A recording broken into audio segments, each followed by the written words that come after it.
friends नमस्कार সকলোকে স্বাগতম জনালো তো फ्रेंड्स আজি মই এই ভিডিওটো লৈছো সাধাৰণ জ্ঞানৰ ওপৰত যি সকল মোৰ বন্ধু বান্ধৱে অসম চৰকাৰৰ ফালৰ পৰা যি ইন্টাৰভিউ সমূহ হৈ আছে এই ইন্টাৰভিউ সমূহৰ পেপাৰত আহা সাধাৰণ জ্ঞানৰ কিছু কোৱেশ্চন মই লৈ আহিছো স্পেশালি ডাইৰেক্টৰ অফ হেলথ হক বা এপিডিসিএল হক বা গুৱাহাটী হাইকোৰ্টৰ হক এই কোৱেশ্চন কিটা চাব পাৰে এই কোৱেশ্চন কিটা একচুয়ালি অসমীয়া ল্যাঙ্গুৱেজত হয় এটো ইংলিশ ল্যাঙ্গুৱেজতো হ'ব পাৰে মই এই কোৱেশ্চন কিটা কম আৰু লগতে আনসাৰ কৈ যাম তো ভিডিওটো ভালদৰে চাই যেন আৰু ভাল পালে লাইক কৰি দিয়ে যেন আৰু শেয়াৰ কৰে যেন তো আজিৰ ফাৰ্স্ট কোৱেশ্চনটো চাব ফাৰ্স্ট কোৱেশ্চনটো দিছে বিশ্বৰ আটাইতকৈ উচ্চ বৃক্ষডালৰ নাম কি ইয়াৰ উচ্চতা কিমান মন কৰক বিশ্বৰ আটাইতকৈ উচ্চ বৃক্ষডালৰ নাম কি আৰু ইয়াৰ উচ্চতা কিমান মই আগতে কৈ দিব বিচাৰিছো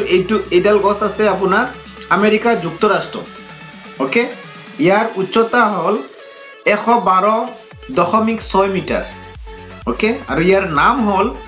স্ট্ৰাটোস্ফিয়াৰ গিয়েন্ট ওকে নেক্সট কোৱেশ্চন কৈছে কোনখন দেশৰ সংবিধান পৃথিৱীৰ দীৰ্ঘতম সংবিধান আমি এটো সকলোৱে জানো আমাৰ ভাৰতবৰ্ষৰে সংবিধানখন সকলোতকৈ দীঘল হয়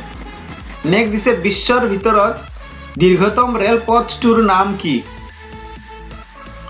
ओके বিশ্বৰ ভিতৰত দীৰ্ঘতম ৰেলপথটোৰ নাম কি তো ইয়াৰ আনসাৰ হ'ব ট্ৰান্স সাইবেৰিয়ান ৰেলপথ 11270 কিলোমিটাৰ হয় ইয়াৰ দীৰ্ঘ আৰু ই ৰাছিয়াৰ লেনিনগ্ৰেডৰ পৰা ভ্লাদিভষ্টকলৈ আছে এই পথ ৰাছিয়াৰ হয় নাম হল ট্ৰান্স সাইবেৰিয়ান ৰেলপথ ओके नेक्स्ट মহাকাশলৈ যোৱা প্ৰথম প্ৰাণীটো কি আমি সকলোৱে জানো ইয়াৰ আনসাৰ হ'ব কি এটা কুকুৰ গৈছিল আৰু কুকুৰটোৰ নাম আছিল লাইকা ওকে নেক্সট দিছে প্ৰশ্ন চাব স্বামী বিবেকানন্দই অংশগ্ৰহণ কৰা বিশ্বৰ ধৰ্মৰ প্ৰসিদ্ধ সভাখন ক'ত অনুষ্ঠিত হৈছিল তো ইয়াৰ আনসাৰ হ'ব চিকাগো চহৰত এটো হৈছিল ওকে नेक्स्ट क्वेश्चन ले जाओ नेक्स्ट क्वेश्चन কৈছে সাৰ্কৰ মুখ্য কাৰ্যালয় ক'ত অৱস্থিত তো ইয়াৰ আনসাৰ হ'ব সাৰ্কৰ মুখ্য কাৰ্যালয় এখন এছিয়াৰ হয় এখন অনুষ্ঠান তো ইয়াৰ নেপালৰ কাঠমাণ্ডুত ইয়াৰ মুখ্য কাৰ্যালয় অৱস্থিত নেক্সট কৈছে চাব কোনখন নদীক ইজিপ্তৰ প্ৰহৰী বুলি কোৱা হয় মন কৰিব কোনখন নদীক ইজিপ্তৰ প্ৰহৰী বুলি কোৱা হয় তো ইয়াৰ আনসাৰ হ'ব নীল নদী ओके नेक्स्ट क्वेश्चन जाओ বিশ্বৰ সৰ্বপ্ৰথম ছাতিৰ ব্যৱহাৰ কোনখন দেশে কৰিছিল বৰষুণ বতৰত আমি ছাতি ব্যৱহাৰ কৰো সকলোৱে কিন্তু প্ৰথম কোনখন দেশে ব্যৱহাৰ কৰিছিল ওকে তো ইয়াৰ আনসাৰ হ'ব চীন দেশে ব্যৱহাৰ কৰিছিল ছাতিৰ ব্যৱহাৰ নেক্সট কোৱেশ্চন কৈছে পৃথিৱীৰ বিখ্যাত ডিসকাস দলিওৱা খেলুৱৈৰ মূৰ্তিটো কোনজন প্ৰখ্যাত ভাস্কৰ্য শিল্পীৰ আছিল ইয়াৰ আনসাৰ হ'ব প্ৰাচীন গ্ৰীচ দেশৰ মাইৰনৰ ওকে নেক্সট কোৱেশ্চন লৈ যাও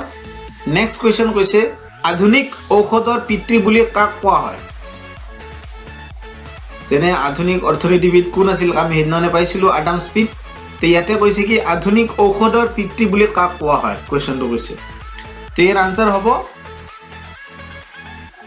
হিপ্পোক্ৰেটস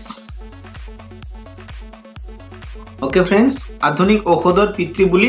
হিপ্পোক্ৰেটছক কোৱা হয় নেক্সট কৈছে পঞ্চশীল নীতিৰ উদ্ভাৱক কোন আছিল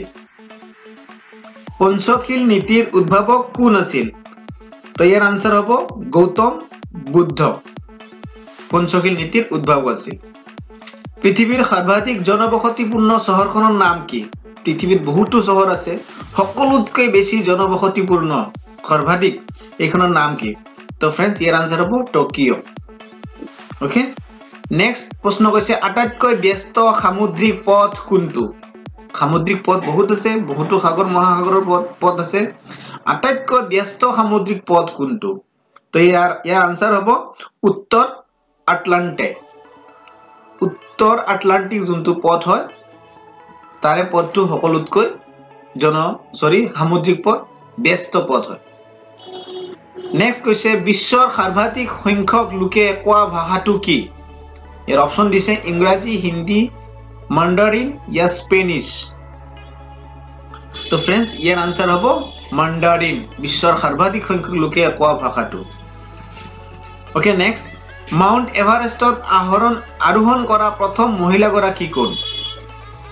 মাউন্ট এভাৰেস্টত আৰোহণ কৰা প্ৰথম মহিলা গৰাকী কোন তো ইয়াৰ আনসাৰ হ'ব জুনকু টাৱে ৰাষ্ট্ৰসংঘৰ মুখ্য বিত্তীয় উৎস স্বৰূপ ৰাষ্ট্ৰখনৰ নাম কি ইয়াৰ আনসাৰ হ'ব আমেৰিকা যুক্তৰাষ্ট্ৰ ওকে নেক্সট কৈছে শৰণাৰ্থীসকলৰ লগত জড়িত আন্তৰ্জাতিক সংস্থাটোৰ নাম কি শৰণাৰ্থীসকলৰ লগত জড়িত আন্তৰ্জাতিক সংস্থাটোৰ নাম কি তো ইয়াৰ আনসাৰ হ'ব United Nation High Commission for refugees short ফৰ্মক ইয়াক UNHCR বুলি কোৱা হয় United Nations High Commission for refugee okay next প্ৰশ্ন কৈছে ৰাষ্ট্ৰসংঘৰ কোন চনত জন্ম হয় এটো আনসাৰ আমি সকলোৱে জানো ইয়াৰ আনসাৰ হ'ব 1945 চনত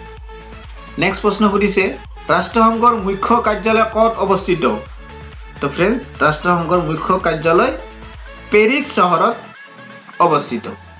ওকে তো আজি ইয়ালৈ থাকিল নেক্সট ভিডিও কিনি জৰিয়তে আন কোৱেশ্চন সমূহ লৈ আহিম তো আপোনালোকে ভাল পালে কমেন্ট কৰি মোক জনাব কেনে পালে আৰু লাইক কৰিব আৰু MD Teach Academy যদি সাবস্ক্ৰাইব কৰা নাই সাবস্ক্ৰাইব কৰি লব ওকে থ্যাংক ইউ